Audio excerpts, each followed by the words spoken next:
Hey everyone, welcome back. Ready for another deep dive? Definitely always excited to dig into these topics. Awesome. So we got a request to unpack the Catholic Mass readings for the 33rd Sunday in Ordinary Time. Sounds intense. It is, kinda. We're talking prophecies, the end times, the second coming of Christ, the whole shebang. But don't worry, we'll break it all down in a way that makes sense. Yeah, we'll make sure it's insightful and maybe even a little fun. Exactly. Okay, so let's kick things off with Daniel 12. This chapter paints a pretty, well, dramatic picture, wouldn't you say? For sure. A time of unsurpassed distress. Those are some strong words. Mhm. Daniel talks about the archangel Michael rising to protect the faithful. And then there's this whole image of people waking up from the dust, some to everlasting life, and others, well, not so much. Right. It's definitely intense imagery. As someone who's studied these texts, what do you think about this passage? What stands out to you? You know, it's fascinating to consider the context. This was written during a time when the Jewish people were facing intense persecution. So this apocalyptic imagery, it's not just about predicting the future. It's about offering hope. It's a way of saying, listen, even though things are incredibly difficult right now, God is still in control. Oh, I see. And ultimately, good will triumph.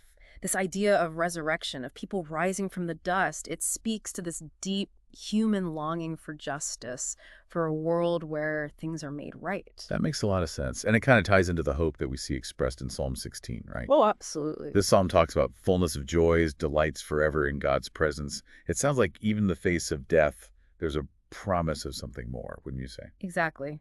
Psalm 16 reflects this profound trust in God's faithfulness, even in the face of, well, death. It's this beautiful reminder that even when we go through those tough times, those dark moments, we can find comfort in the belief that God is with us, always guiding us towards something greater, towards ultimate happiness and fulfillment. I love that. That's a really powerful message. Yeah. Okay, let's shift gears a bit and talk about Hebrews 10, verses 11 through 14, and then verse 18. This passage presents like a new understanding of sacrifice, right? Well, for sure. It contrasts the repeated sacrifices of the Old Testament priests with the single perfect sacrifice of Christ. So how significant was this shift in thinking for early Christians? It was monumental, really. I mean, the author of Hebrews is making this bold argument that Christ's sacrifice was so complete, so utterly perfect, that it accomplished what those old sacrifices never could. It cleansed believers from sin and reconciled them to God, and here's the kicker, permanently. This once-for-all sacrifice completely changed how early Christians understood their relationship with God. Wow, that's huge. Okay, and there's this one phrase in Hebrews that always kind of gets me. Now he waits until his enemies are made his footstool. What's the deal with that image? Right. It's powerful, isn't it?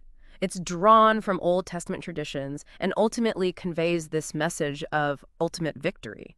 It's meant to assure believers that in the end, God's justice will prevail. All forces opposed to God, all those enemies will be, well, vanquished. It's meant to inspire confidence, hope, even in the face of opposition. Okay, so we've talked about hope, comfort, ultimate victory, and now we're moving on to Mark 13, verses 24 through 32. And things get a little intense A again. little bit, yeah. Jesus describes the second coming with all this cosmic upheaval, the sun darkening, the moon not giving light, stars falling. Honestly, it sounds like something straight out of a sci-fi movie. What's with all the dramatic imagery? You got to remember, Jesus was trying to convey the sheer magnitude of this event. The second coming isn't just another blip in history, it's a complete transformation of the world, of the entire world order. Yeah. This is the moment when God's kingdom is fully established on earth. That imagery, it underscores just how radical this shift in reality truly is. Okay, that makes sense. But then, in the middle of all this cosmic chaos, Jesus tells his disciples to learn a lesson from the fig tree. You know, when its branches become tender and it sprouts leaves, you know that summer is coming.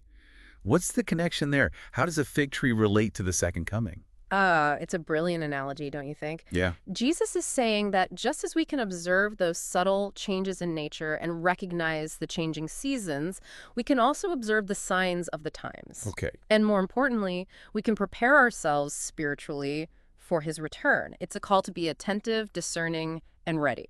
So it's about being spiritually alert, prepared, but then Jesus also says, this generation will not pass away before his return. And yet later on, he says, no one knows the day or the hour. Yeah. How do we reconcile those two statements? Right. It's one of those things that has generated, well, a lot of discussion and debate over the years. One way to understand it is that Jesus was emphasizing the urgency of his message. Live as if his return could happen at any moment. Don't wait, don't delay.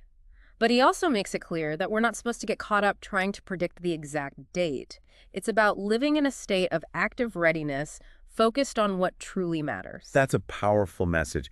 And honestly, I think it resonates even beyond the specific context of the second coming, you know? Oh, absolutely. It reminds us to live with purpose, with intention, knowing that our choices have meaning, that every moment matters. I couldn't agree more. These readings, even though they deal with events far off in the future, they offer guidance for how we live our lives today. Hmm. They call us to trust in God's ultimate victory, to find hope and comfort in our faith, and to live lives that truly reflect our deepest values. So much wisdom packed into these readings. Thanks for helping us unpack it all. It's been a pleasure. And to all our listeners out there, thanks for joining us for another deep dive. We hope these readings have sparked some thought-provoking reflections for you, no matter what you believe. Until next time.